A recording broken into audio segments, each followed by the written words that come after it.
Hello, I'm Nathan Kubik, and thank you for joining us for the first quarter of 2019 Carnick and Kubik Capital Markets Outlook. Today, we'll be discussing recent events, what we are currently observing in the financial markets, as well as a number of noteworthy influencing factors moving forward.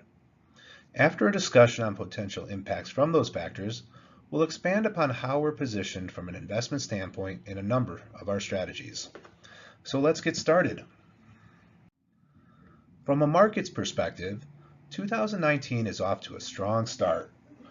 Following the excessive volatility seen in the fourth quarter of 2018, the domestic equity markets have since marched back to near all-time highs.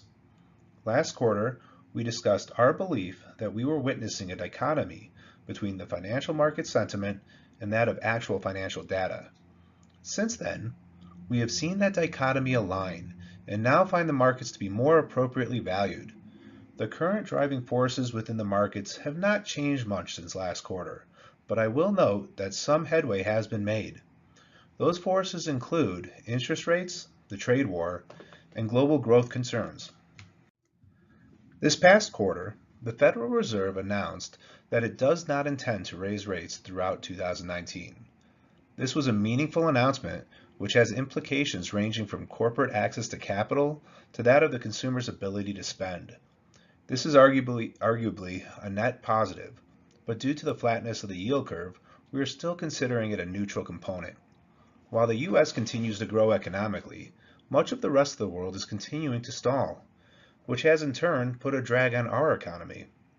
The current trade war with China is a major contributing factor to this, and one that has impacted our growth and our corporate earnings. That said, there are reasons to be optimistic that a resolution might be reached in the not-so-distant future, but that is yet to occur. As such, we have positioned in a much more neutral way and are prepared to increase exposures should a resolution be reached, or to become more defensive should a resolution be derailed. As you are likely aware, we have been a bit bearish on the international markets for many years now, and correspondingly have had minimal exposure to those markets. It is important to remember that over time, a 20 or 25% equity exposure to international could be considered an appropriate weight for our models. However, given the meaningfully greater economic strength of the U.S., we have continued to tactically avoid international exposure. The S&P 500 index is just a piece of the entire equity markets, but here we use it as a proxy to show the relative performance between the United States and the rest of the world. Since the bottom market and following the financial crisis, the S&P 500 has had a 319% return, whereas the rest of the world only had a 108% return. That tactical decision to avoid international has been well rewarded. This tactical decision was made through our analysis of numerous macroeconomic factors and indicators, but ultimately came down to the expectation of what will happen next from a growth and earnings standpoint. As you can see in the chart on the left, the U.S. has been able to continue to grow its earnings at a significantly greater rate and with less impact from global events than the rest of the world. The green line represents earnings from U.S. companies, while the light blue line represents earnings from Europe. The profound differential speaks for itself, and we are yet to see any reason that this might change. Emerging markets is an area worth noting, and one that has been impacted dramatically by the current trade war. Should a trade war resolution be reached, this could be an area that stands to benefit. We are watching these regions closely, and may add some exposure if a resolution should be forthcoming, and if it is likely to result in favorable impacts to those regions. Looking at the middle of this chart, we see the sources for 2018 equity returns by region. The black diamond represents the total return for the given region. The gray area represents the impact from a change in valuation multiples. As you can see, those multiples, which really represent market perception, were the primary negative attribute that caused the fourth quarter decline. Every region actually increased their earnings, as depicted in the dark blue, and each benefited from dividends paid. Europe and emerging markets each had a currency drag, which furthered their underperformance. But the key takeaway here is that the US had significantly greater earnings, which resulted in a better total return than that of other regions.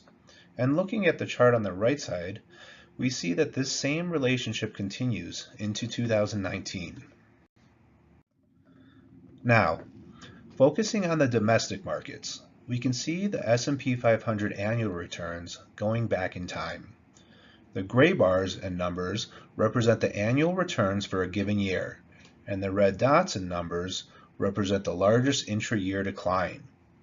There are many inferences that can be drawn from a chart like this, but we would argue that this is rear view looking and is simply one piece of information that must be looked at in conjunction with all available information. Consider 2011. The market's annual performance and max decline are very similar to what we saw in 2018, which were then followed by 3 great years of returns. But what does that really tell us about today? Not a whole lot. We were early cycle in 2011, the markets were still jittery from the financial crisis, and valuation disparities were much different than today. That's not to say that we believe we are nearing the end of a bull market. Instead, we know that the markets will be driven by what happens next and whether or not we can stay on the current growth trajectory that we are on. Last quarter, we saw equity price to earnings valuation metrics fall nearly 2 full multiples below that of historical averages. During last quarter's capital markets outlook, we discussed our consideration that they were undervalued and that simply moving back to the historical average would result in a 12% increase to the S&P 500. That is just what occurred in the first quarter, with valuations moving back to where they were prior to the market decline and presenting a 13% return for the S&P 500 as of quarter end. This is another great chart that shows the dichotomy and realignment that we've been discussing. Ultimately, from a market valuation standpoint, we feel like the markets are now appropriately valued for where we are today. And so the question becomes, what will happen next? We've discussed interest rates, the trade war, global issues, and market perceptions. But we wanted to get a little more granular on a few pieces that drive growth domestically. When looking at GDP, as seen on the left, we recognize that consumption makes up 68% of GDP. Investment and consumption are really the primary components to change. In the chart on the top right, we see that since the financial crisis, GDP has been continuing to grow at a pretty steady rate. The lower right chart shows us that consumer confidence is at quite high levels, which infers that the consumers are likely to continue consuming at current levels.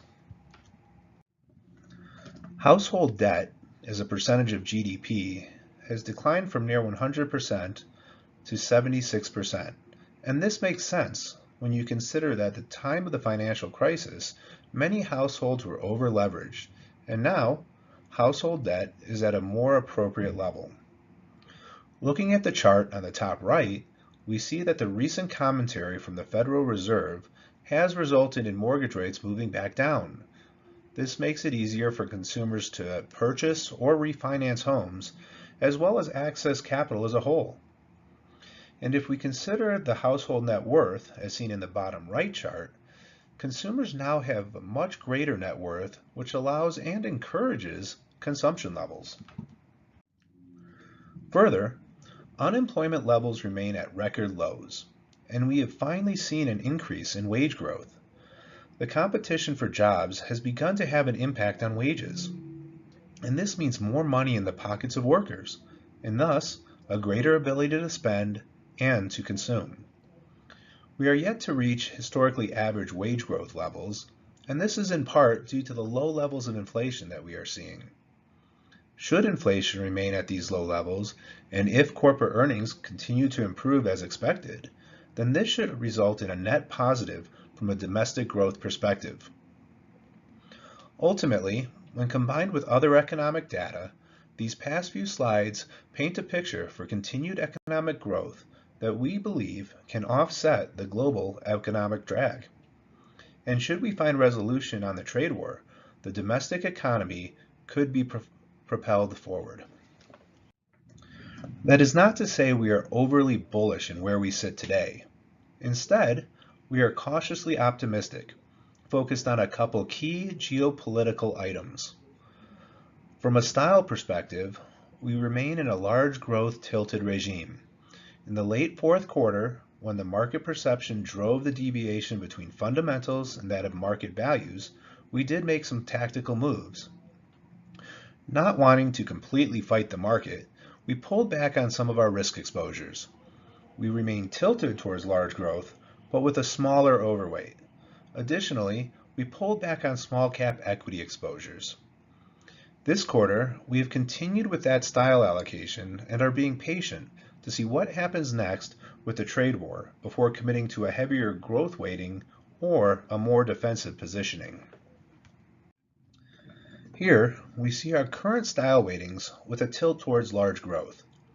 This is very similar to what we shared last quarter, and we feel good about our current weightings as we wait for clarity on the trade war. Let me draw your attention to the chart on the left.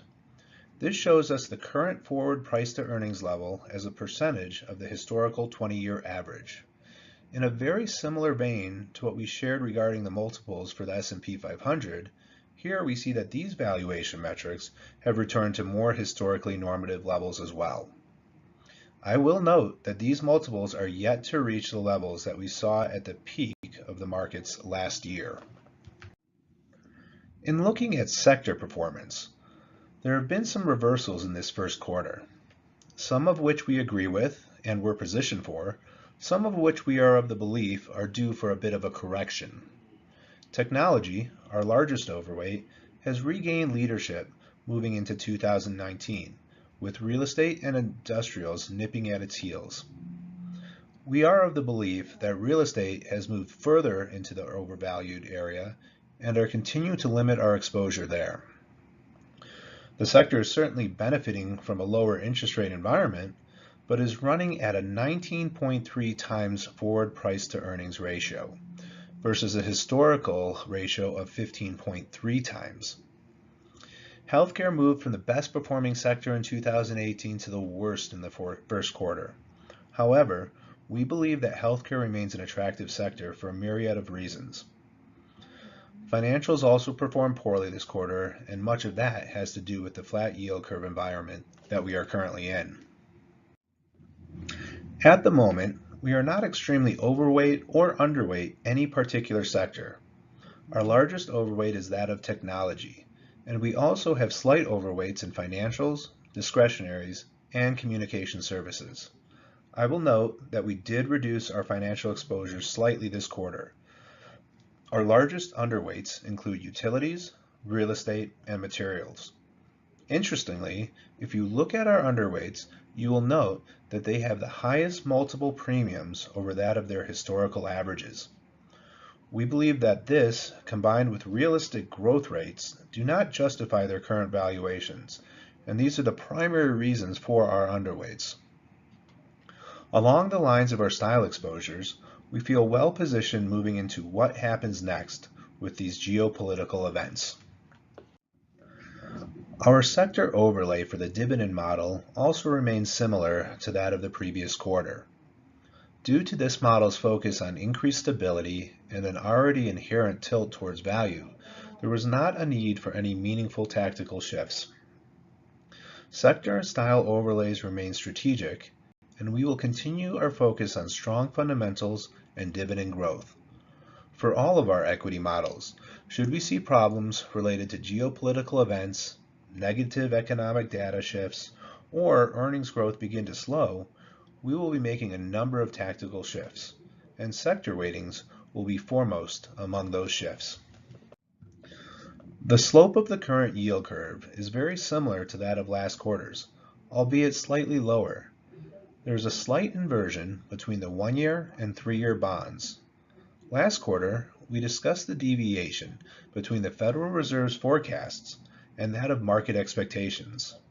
Well, With the Federal Reserve's outlook having shifted to no more rate increases through 2019, it looks like the market expectations were at least partially more accurate.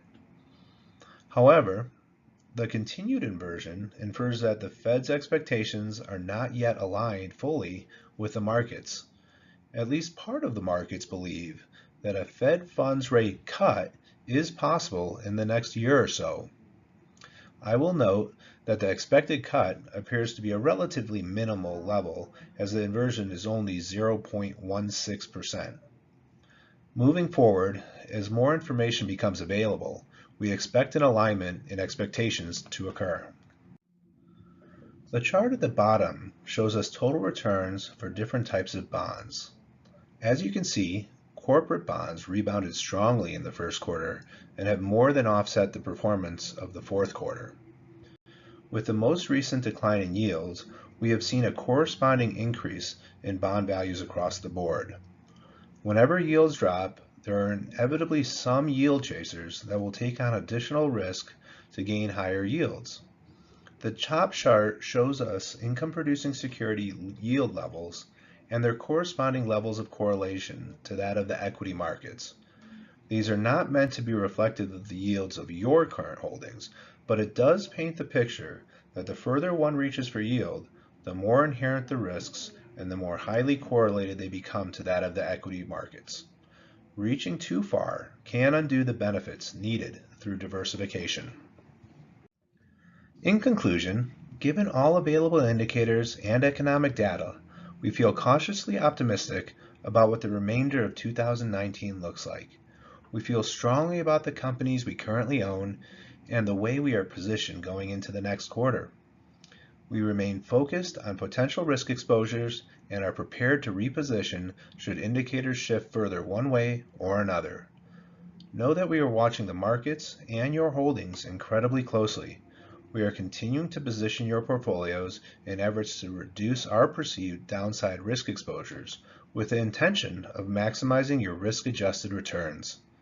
As always, thank you for placing your trust in us, and please reach out to us if we can provide you with any additional information or clarity on any of the information presented. Take care, and we look forward to speaking with you soon.